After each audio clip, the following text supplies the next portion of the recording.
nice day with the following few days there. So I thought I'd spend the afternoon in the woods. Got here for 1 and I felled it high. That's at least 5 foot. The big wide bird's mouth. It's almost a Humboldt. So basically it wouldn't snap off as it came over. I felled it deliberately onto this root plate. That's the Cyberman under there, keeping it there semi out of sight. Basically that's going to be my my bench where I do all the work with this stuff, so everything's at waist height, so I don't have to bend down.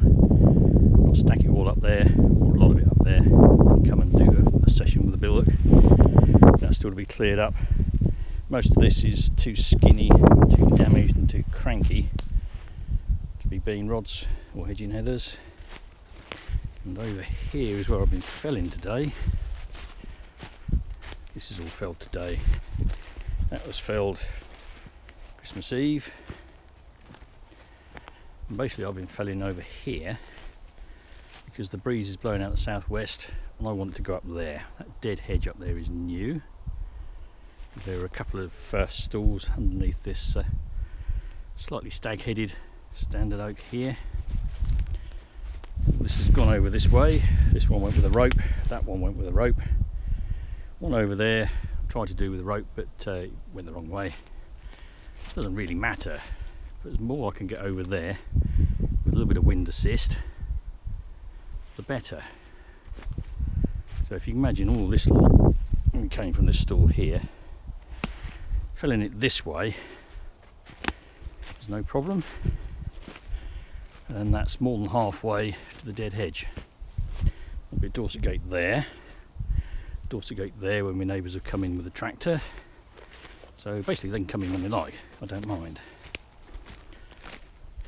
So we'll leave that access. That's dead hedge from last year, hopefully you can see into the sun.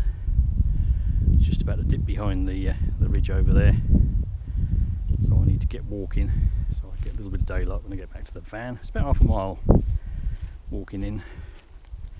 Seems further, but it's all uphill to here. Moan, kivich. So tractor came in this way. Dorset gate will be approximately here. A little bit of dead hedge here, and that will protect that stool. This stool might recut these, might recut that one. I've actually recut some of the ones I keep tripping over, but we'll talk about that another day. So I'm going to put you on here for a minute. This is the fixed photo jobby, so line you up with that. Right, can you see any difference? All the stuff I've felled is over there right into the sun, so you might not be able to see any different. Oh well, never mind. Hopefully you get the idea. Dead hedge here is coming along. This is an old rack of stuff they just chucked on. I'm going to incorporate that into the dead hedge. But as you can see, dead hedge would normally be along here, so I can fill everything onto the top directly. As it is, I've got to drop it and then move it 10 paces or so, which is a bit of a pain in the scrotum. Can I say scrotum on YouTube?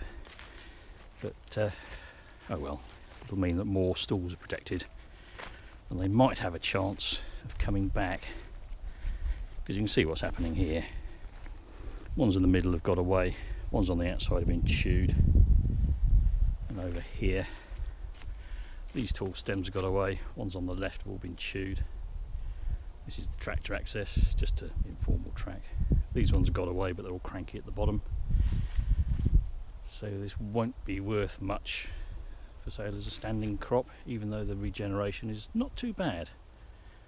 From an nature conservation standpoint, this is okay. You've got your diversity, your structural diversity, by putting this in here. There's a lot of this in the wood. A lot of the species like this better. For instance, the nesting birds like these brambles, which grow over the stools.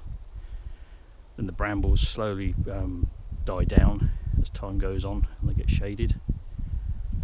And they also like these brambles growing over these dead hedges, so I shan't disturb that. There's been a robin popping in and out of that all day. says hello.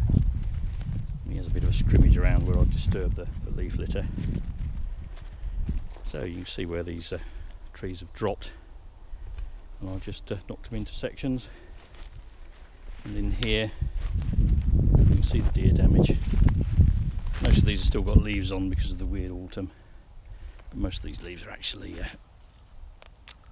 are still fairly well attached. No, there's an abscission layer there, so they're in the process of resorbing and dropping off. There's quite a lot of bramble here. I've been cutting that as I wander about because I keep tripping over it, and that's again a pain in the scrotum. I'm a bit old to be tripping and then putting effort in to totter about and recover.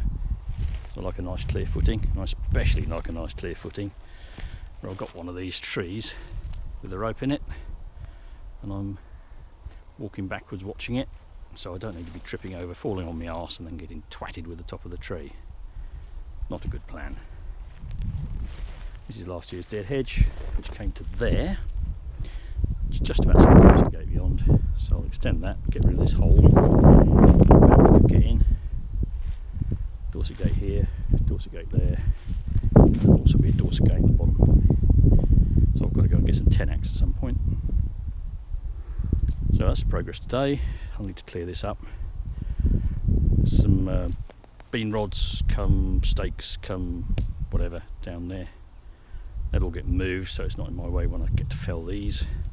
Most of these on the left will fell into last year's dead hedge directly.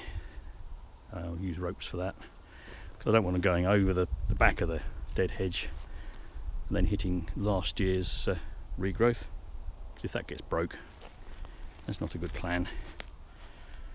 So yeah, spent I think it's 9 hours up here so far. So that's not bad progress for one old guy working on his own. So right, knock that on the head now. Grab a couple of these as I walk down.